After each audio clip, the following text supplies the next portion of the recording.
திங்களோடு பிறந்தவளும் தென்றலோடு நடந்தவளும் தென்பொதுகி விட்டெழுந்து சந்தனத்தின் புதுமணத்தில் தோய்ந்தவளும் எந்தையும் தாயும் மகிழ்ந்த குலாவி சிந்தை இணைத்திடச் சிறந்தவளும் எந்த நாவசைக்கும் நற்றமிழ் நங்காய் வாழி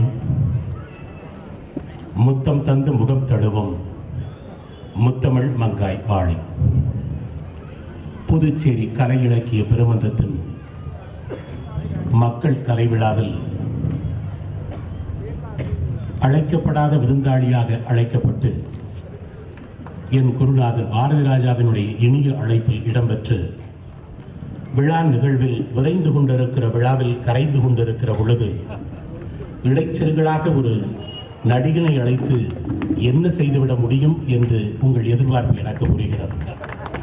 சில்லென்று வீசுகிற பூங்காற்று சிட்டுக்குருவிகளை தொட்டு தழுவுகிற சுகமான ஒரு மாலை வேளையில் வெள்ளிக்கிழமை இரவில் அதுவும் புதுச்சேரியில் மயங்காமல் இப்படி இவ்வளவு தமிழர்கள் ஒரு இடத்தில் இருக்கிறார்கள் என்பது வியப்பு. இன்னமும் இந்த தமிழ் சமூகம் எங்கோ ஒரு இடத்தில் தன்னை இழந்து விடாமல் பயணித்துக் கொண்டிருக்கிறது என்பதற்கான அத்தாட்சியாக, அந்த அத்தாட்சிக்கு வேறாகவும் கிளையாகவும் இருந்து ஒரு கம்யூனிஸ்ட் கட்சியினுடைய மிகப்பெரிய ஒரு கூட்டத்தில் இன்றைக்கு தமிழ் சமூகம் இப்படி ஆவலோடு கலைகளையும் இலக்கியத்தையும் கேட்பதற்காக உட்கார்ந்திருக்கிறீர்களே, அதற்காக உங்கள் கால் மலர்களில் என் கண் மலர்களை வைத்து நன்றியை தெரிவித்துக் கொள்கிறேன். கல்வியில் இருந்துதான் கலை வருகிறது, கலையில் இருந்துதான் மொழியில் இருந்துதான் கல்வி வருகிறது, கல்வியில் இருந்துதான் கலை வருகிறது, கலையில் இருந்துதான் பண்பு வருகிறது, பண்பில் இருந்துதான் சமூகம் வருகிறது என்பதுதான் ஒரு இனத்தினுடைய அடிப்படை கட்டுமானம். அந்த அடிப்படை கட்டுமானத்தை உள்வாங்கிக் கொண்டுதான் வெள்ளைக்காரனுடைய கொள்ளை கொடிமரத்தை கிள்ளி வீசுகிற காலத்தில், வேட்டை நாயை போல வெள்ளைக்காரன் துரத்தி கொண்டிருந்த காலத்தில், எனக்கு தொழில் கவிதை எவக்கு தொழில் கவிதை நாட்டில் குழைத்தல் இமைப்பொழுதும் சோறாது இருத்தல் என்று பிழையில்லாமல் தன்னை பிரகடனப்படுத்தியவன் எவனோ அவனைதான். சடங்கு சம்பிரதாயங்களில் கோவில் கட்டி குளம் கட்டி தமிழ் சமூகம் சடங்குகளுக்குள் கரைந்து கொண்டிருந்த காலத்தில் அன்னையாவினும் பொன்னியம் கோடி ஆங்கோர் ஏழைக்கு எழுத்தறிவித்தல் என்று கல்வி புரட்சிக்கு கால்கோள் இட்டவன் எவனோ அவனைதான். எட்டயபுரத்தில் இரட்டை பிரசவமாக பிறந்தாரே பாரதி. அந்த பாரதி சொன்னான், ஒரு சொல் கேளீர் என்று தமிழ் சமூகத்தை அழைத்து ஒரே ஒரு வார்த்தை சொன்னான். ஒரு சொல் கேளீர் என்று அழைத்து தமிழ் சமூகம் சேமமுற வேண்டுமெனில் தெருவெல்லாம் தமிழ் முழக்கம் வேண்டும் என்று அவன்தான் அன்றைக்கு 21ஆம் நூற்றாண்டுக்கு முன்பாகவே 19ஆம் நூற்றாண்டின் அந்தியிலே அவதரித்து 20ஆம் நூற்றாண்டின் முந்தியிலே முகம் புதைத்து 39 ஆண்டுகளிலேயே தன்னுடைய ஞான பயணத்தை நிறுத்திக் கொண்டு வான பயணத்திற்கு வழியமைத்துக் கொண்ட பாரதி சொன்னார், தமிழ் சமூகம் சேமமுற வேண்டுமெனில் தெருவெல்லாம் தமிழ் முழக்கம் வேண்டும் என்று சொன்னார். ஆனால் இந்த சமூகத்தில் ஏறத்தாழ தமிழ் சமூகத்தில் கம்யூனிஸ்டுகள் வந்த பிறகுதான் கலையையும் இலக்கியத்தையும் மக்களுக்கானதாக கொண்டு வந்து சேர்த்திருக்கிறார்.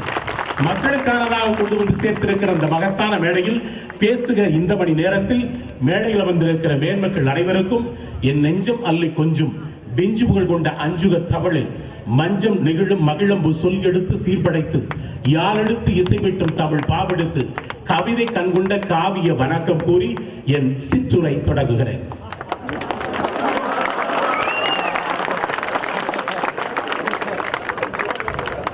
நான் ஒரு தூரத்து மலைமேகமாக அறிந்து வைத்திருந்த மனிதர் எங்கள் ராஜாவை. ஒரு தூரத்து மலைமேகமாக அறிந்து வைத்திருந்தேன். கம்யூனிசத்தை பற்றி எனக்கு அதிகமாக தெரியாது. ஆனால் உங்களுக்கு உபரி தகவலாக ஒன்றை சொல்லிக்கொள்ள விரும்புகிறேன். நான் பாரதி ராஜாவின் பைந்தமிழ் அறிமுகம். அவர் என்னை அறிமுகப்படுத்திய பிறகு ஏறத்தாழ கும்கி திரைப்படத்திற்கு பிறகு 21 படங்கள் நடிக்கிறோம் என்பதெல்லாம் அது பெரிய பேரல்ல.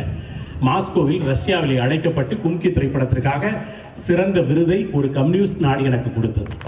அது எனக்கு சந்தோஷம். இரண்டாவது சந்தோஷம், உலக வரலாற்றில் அற்புதமாக ராஜா அவர்கள் சொல்லுவது சொன்னாரே, கார்ல் மார்க்ஸ் வந்த பிறகுதான் மானுடத்துடைய வரலாறு மாறியது என்று. அவன்தான் 23 ஆண்டுகள், ஒரு ஆண்டுகள் 2 ஆண்டுகள் அல்ல, 23 ஆண்டுகள் 23 ஆண்டுகள் கிராம்லின் மாளிகையில் அமர்ந்து கொண்டு 40,000 புத்தகங்களை படித்துவிட்டு ஒரே ஒரு புத்தகம் எழுதினான். மூலதனம் என்கிற புத்தகம் உலக வரலாற்றை மாற்றி போடுவதற்காக எழுதப்பட்ட புத்தகத்தில் ஒரு வரி வரும், உறவுகளை நிர்ணயிப்பதை பொருளாதாரம் தான் என்று.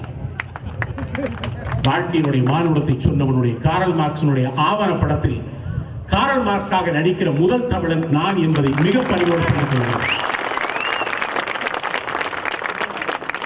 இத்தகைய கலை விழாவில் நான் என்னை தயார்படுத்திக் கொண்டு வரவில்லை. தயார்படுத்திக் கொண்டு வந்திருந்தால் களமே வேறு, ஆடுகிற ஆட்டம் வேறு. என் குருநாதருக்கு தெரியும், ஒரு சிங்கத்திற்கு முன்னால் சிறுத்தை ஆடக்கூடாது என்கிற ஒரு கவலையில் அப்படியே. ஆனாலும் அவரை எனக்கு தாய், நீ தாயாகவே இருந்து, தாய் 8 அடி தான் பாயும், குட்டி தான் 16 அடி பாயும். ஆயிரம் மழை மேகங்கள் ஒன்று கூடி மழையாக இந்த மண்ணுக்கு வருகிற பொழுது ஈரத்தால் இந்த நிலம் எப்படி புலகாக்கியப்படுமோ அப்படித்தான் இன்றைக்கு உங்கள் முன்னால் நின்று பேசுகிற பொழுது புதுச்சேரியில் குடிக்காமலே மயங்குகிறேன் என்றால் அது அறிந்தவர்களுக்கான ஆற்றல். எனவே தமிழ் சமூகத்தில் நீங்கள் முன்னெடுத்ததை போல மிகப்பெரிய அக்கறையோடு இன்றைக்கு திலகவதி அவர்கள் பேசினார். 15 ஆண்டுகளுக்கு முன்னால் நான் ஒரு இளைஞராக சென்று ஒரு சின்ன ஒரு கல்லூரி மாணவனாக சென்று அவரை பேட்டி எடுத்து வந்தார். அவ்வளவு அழகாக இன்றைக்கு கவலைப்பட்ட ஒரு விஷயத்தை சொன்னார்கள். இருப்பாய் தமிழா நெருப்பாய் என்று, இருந்தது போதும் செருப்பாய் என்று. நான் யாராவது நம் தமிழ் சமூகத்தை பற்றி இந்தியாவிலே யாராவது ஒரு மலையாளி நம்மை பற்றி மனம் கசிந்தானா, ஆந்திராக்காரன் ஆத்திரப்பட்டானா, கர்நாடகக்காரன் கவலைப்பட்டானா என்று பேசிக் கொண்டிருந்த போது ஆணிராஜா அற்புதமாக மலையாளி என்கிற இடத்தை தகர்த்து விட்டு ஒரு மனுஷியாக இந்த இடத்தில் இலங்கைக்கான விஷயத்தை அவர் ஆதங்கத்தோடு இன்றைக்கு வெளியிட்டார். அவரை மலையாளி என்கிற நிலையிலிருந்து மாற்றி மனுஷியாக மாற்றி இருப்பது பொது உடைமை சித்தாந்தத்தின் கருத்துதான் என்பது நீங்கள் இதை பதிவு செய்திருக்கிறீர்கள். அதற்காக உங்களுக்கு நன்றி. எனவே இந்த சின்ன மணி நேரத்தில் உங்களிடத்தில் அதிக உரையாடவில்லை. என்னுடைய குருநாதர் வருகிறார், அவரோடு நீங்கள் உறவாட வேண்டும், உரையாட வேண்டும். எனவே 10 வயதில் அறியாமையோடு, 20 வயதில் அழகோடு, 30 வயதில் ஆற்றலோடு, 40 வயதில் செல்வத்தோடு, 50 வயதில் அனுபவத்தோடு, 60 வயதில் அமைதியோடு, 70 வயதில் சந்ததியோடு, 80 வயதில் சன்னதியோடு, 90 வயதில் இருந்தால் நிம்மதியோடு என்கிற வாழ்க்கை சூத்திரத்தை மனதில் ஏற்றுக்கொண்டு நீங்கள் எல்லோரும் கோடி தலைமுறை கண்ட தமிழனும் வெற்றி பெற்ற சமூகமாக இந்த சமூகத்தில் நாம் நடைபெற வேண்டும். பேசுகிற பேச்சு வெறும் உரையாடலுக்கும் கைதட்டலுக்குமான பேச்சாக இருந்துவிடக் கூடாது. உலக வரலாற்றை உற்று பாருங்கள். சீனர்களைப் போல வணிகத்திலும், யூதர்களைப் போல பொருளாதாரத்திலும் தமிழ் சமூகம் மீண்டு வர வேண்டும். உழைக்கும் வர்க்கத்தை மீட்டெடுக்க வேண்டும். உழைக்கும் வர்க்கத்திலிருந்து உழைக்கும் வர்க்கத்தை மீட்டெடுத்து வர வேண்டிய புது உடைமை சித்தாந்தத்தில் கரைந்திருக்கிற இந்த கம்யூனிஸ்ட் பெருமக்களுக்கு முன்னால் முதல் முறையாக வார்த்தையாடி இருப்பதும் பேசியிருப்பதும் என் வாழ்வின் மறக்க முடியாத தருணங்களில் ஒன்று. எனக்கு தாமதமாக கிடைத்த காதலியை போல நீங்கள் எனக்கு தாமதமாக கிடைத்திருக்கிறீர்கள். பாதி பேருக்கு காதலி என்றால் என்ன என்று தெரியாது, தோழி என்றால் என்ன என்று தெரியாது. தோழி என்பவள்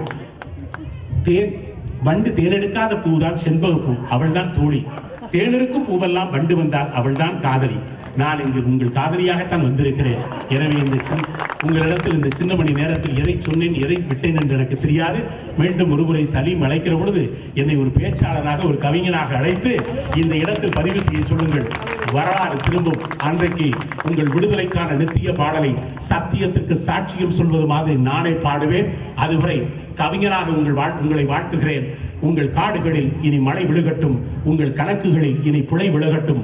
உங்கள் உண்மையான உழைப்பால், உங்கள் எண்ணமும், உன்னதமான புத்தகங்களால் உங்கள் அறிவும், நிறைவான நிம்மதியால் உங்கள் வாழ்க்கையும், அற்புதமான அனுபவங்களால் உங்களுடைய வாழ்க்கை முறையும் வளர வேண்டும் என வாழ்த்தி மகிழ்ந்து விடைபெறுகிறேன். வேர்களைப் போலல்ல, பிழைகளைப் போல. பிழைகள் முடிந்தால் மீண்டும் துளிர்க்கும் தளிர்க்கும் என்று சொல்லி இசை பாடும் சொற்களால் உங்கள் திசை நோக்கி வாழ்த்தி வணங்கி விடைபெறுகிறேன். நன்றி, வணக்கம்.